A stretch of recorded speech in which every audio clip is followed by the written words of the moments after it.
Hello guys, in today's video I'm going to show you how to transfer Ethereum from Binance to Coinbase wallet. This tutorial will be quick and simple. Just make sure to subscribe to the channel and leave a like on this video if you will find this guide useful. Now from Binance, you want to go ahead on your wallets and click withdraw, and then find Ethereum and send via crypto network.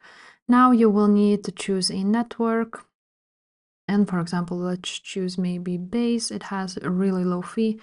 Now we're going to go ahead to the address to find the address. So on Coinbase, and I'm just going to use Coinbase itself because there's no option to do this on Coinbase wallet with the separate application.